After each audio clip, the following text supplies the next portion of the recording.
Hello बच्चों, कैसे हो। आज हम करने जा रहे हैं बसंत पाठ्य पुस्तक का पाठ 2 बचपन। लेखिका है कृष्णा सोबती।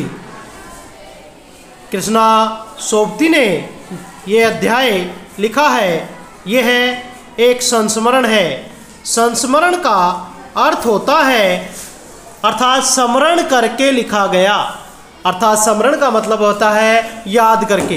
अर्थात जब हम महत्वपूर्ण घटनाओं, कृत्यों आदि का उल्लेख करते हैं या किसी बीती हुई बात को याद करके लिखते हैं, उसे संस्मरण कहते हैं। यहाँ पर बचपन के बारे में लेखिका बताते हुए कहती है कि मैं आज जब ये लेख लिख रही हूँ, विधा संस्मरण लिख रही हूँ, उस समय मेरी उम्र आपकी दादी, नानी, मौसी के लगभग रही होगी। कहने का भाव क्या है कि आज मेरी उम्र लगभग दादी की उम्र की है। लेखिका आगे याद करते हुए कहती है कि परिवार के सब लोग मुझे जीजी नाम से पुकारते हैं, बुलाते हैं। लेखिका पिछली शताब्दी में पैदा हुई थी, अतः वह बताती है कि आज की शताब्दी और पिछली शताब्दी में काफ़ी अंतर आ चुका है। लेखिका अपने बचपन में पहने जाने वाले पोशाकों और रंगों के बारे में बताते हुए कहती है कि उसने बचपन में अनेक रंग बिरंगे कपड़े पहने हैं। नीले, हरे, सलेटी, पीले, चॉकलेटी, प्याजी आदि अनेक रंगों के वस्त्र पहने हुए हैं।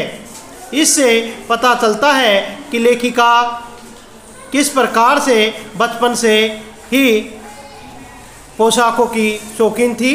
आगे वह बताती है कि उसकी परिधान अर्थात पोशाकें कैसी थी। लेखिका बचपन में पहने जाने वाली पोशाकों के बारे में बताते हुए कहती है कि मैंने बचपन में फ्रॉक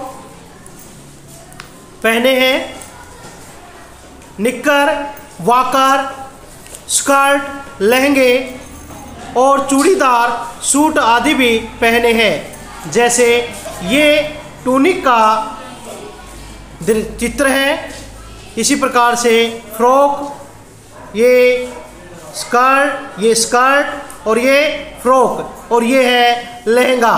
इस प्रकार से जो मैंने सर्कल बताए हैं, ये लड़कियों के पहने जाने वाले वस्त्र हैं जो आप आजकल भी पहनती होंगी।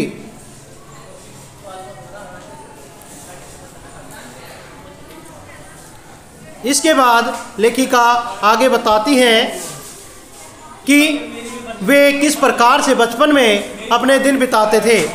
इतवार के दिन लेखिका और उसके सब भाई बहन इतवार के दिन सुबह उठकर अपने मोजे स्वयं धोते थे। उन्हें नौकर नौकरानियों से धुलवाना मना था, अतः उन्हें वे खुद ही धोने होते थे।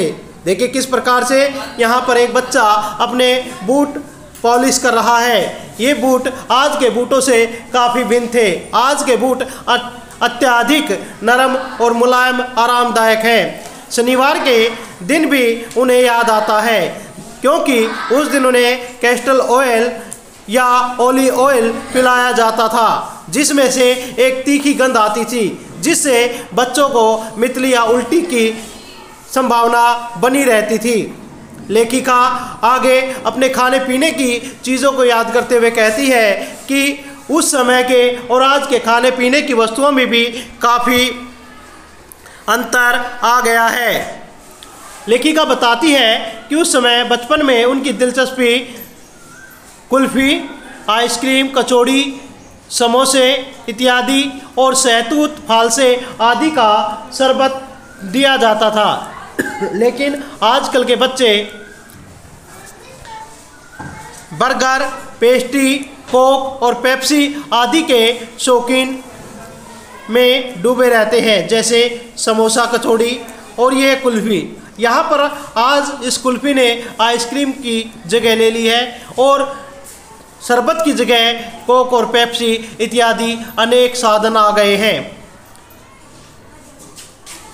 लेखिका आगे बताती है कि बचपन में वो एक सप्ताह उन्हें दिया जाता था, एक सप्ताह में एक दिन, जिस दिन वे शिमला के मॉल में जाकर खरीदारी करती थी।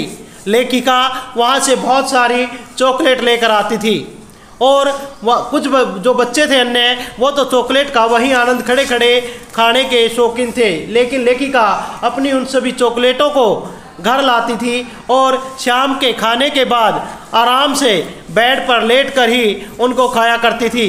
इसके अतिरिक्त काफल आदि फल, शिमला का जो फल है उसे वह भी काफ़ी पसंद था। यहाँ पर चित्र में वो फल भी आपके सामने दिखाया गया है। इस चॉकलेटों का इनका खूब वह बचपन में आनंद लिया करती थी। उस समय बच्चे खूब आनंद से शिमला इत्यादि में घूमने जाते थे, मॉल रोड पर जाते थे। वहाँ पर जाखू के पहाड़ और डूबती हुई शाम में उनको घूमना अत्यंत प्रिय लगता था। बच्चों को उस समय खाने में चना, जोर गरम और अनार दाने खाना बहुत पसंद था। चना जोर गरम पर फिल्म का गाना तो लगभग सब बच्चों को याद था, जैसे चना जोर गरम बाबू मैं ले आया मज़ा मज़ेदार चना जोर गरम। उन दिनों हर बच्चे को यह गीत याद था।